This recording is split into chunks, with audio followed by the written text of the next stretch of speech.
टिड्डियों की चपेट में आए 60 देश। दुनिया में फैल सकती है भूखमरी। टिड्डी हमले का कारण बना मानसून।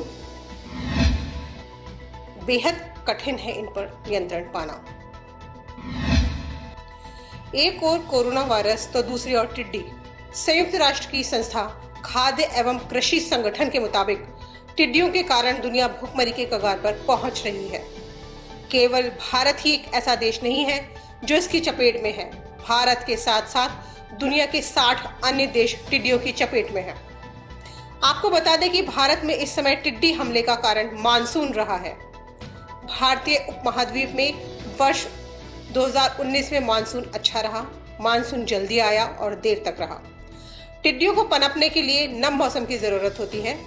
देर तक ठहरे मानसून ने टिड्डियों के लिए बढ़िया हालात बनाए। सितंबर, अक्टूबर और नवंबर में इस बार पूरे भारतीय उपमहाद्वीप के हालात टिड्डियों के अनुकूल रहे और इसका नतीजा फिलहाल हमारे सामने आ रहा है। अफ्रीका में हालात बदतर।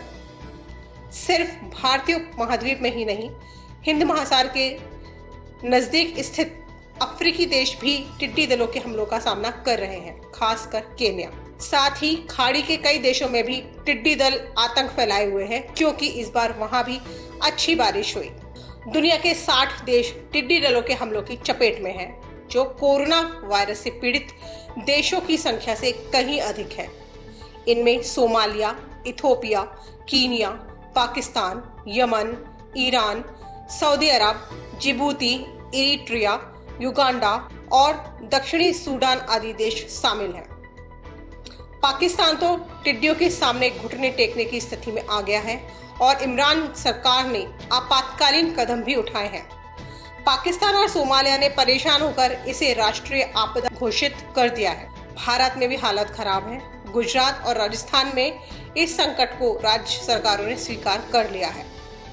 टिड्डी दल अब पंजाब और हरियाणा भी पहुंच गए हैं, जो कि पूरे भारत को अन्न उपलब्ध करवाते हैं। वहीं राजस्थान में भी इनका प्रकोप शुरू हो चुका है। जैसलमेर, जोधपुर होते हुए टिड्डी दल अजमेर और पुष्कर तक पहुंच चुका है।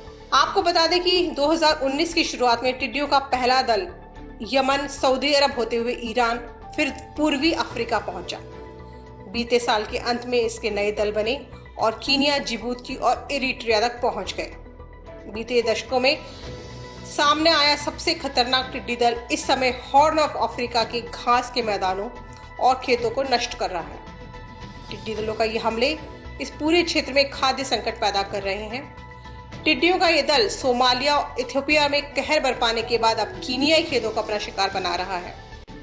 कीनिया में बीते 70 सालों में सोमालिया और इथियोपिया में 25 सालों का सबसे बड़ा हमला है। सोमालिया ने इस संकट के चलते राष्ट्रीय आपातकाल की घोषणा कर दी है। इससे पहले पाकिस्तान भी ये कदम उठा ही चुका है। खाद्य एवं कृषि संगठन के अनुसार हॉर्न ऑफ अफ्रीका का संकट सबसे अहम है, क्योंकि टिड्डी दल इतनी तेजी से प्रजनन कर रहे हैं कि जून आते आते इनकी संख्या 500 गुना बढ़ सकती है। कुछ टिड्डी दल आने वाले दिनों में युगांडा और दक्षिणी सूडान तक पहुंच सकते हैं। टिड्डी दलों की वजह से कृषि उत्पादन में कमी आ सकती है। इससे बाढ़ और सूखे से जूझ रहे एक बड़े भौगोलिक क्षेत्र में खाद्य का संकट भी पैदा हो सकता है। संयुक्त राष्ट्र के मुताबिक इससे 2 करोड़ से ज्यादा लोग प्रभावित हो सकते हैं। इसलिए है चिंता। आपको बता दें कि एक टिड्डी एक दिन में 150 अंडे देती है, यानी अपनी जनसंख्या को 20 गुना की रफ्तार से बढ़ाती है। एक मध्यम आकार के दल में 15 करोड़ टिड्डियां हो सकती हैं। 1000 वर्ग किलोमीटर क्षेत्र की फसलों को टिड्डियों का बड़ा दल एक दिन में चट कर सकता है।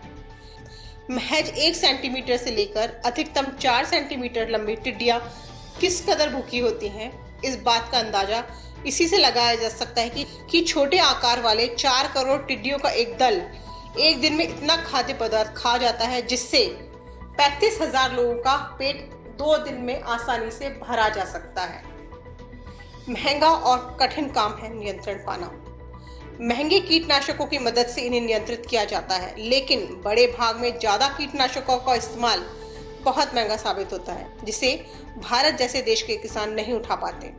इस समय अकेले गुजरात और राजस्थान के 3.5 लाख हेक्टेयर खेती की जमीन पर कीटनाशकों का इस्तेमाल किया जा रहा है। वैसे शोर मचाकर भी टिड्डियों को भगाने की परंपरा है, लेकिन इसका कोई वैज्ञानिक आधार नहीं है। राखी हजेला की रिपोर्ट।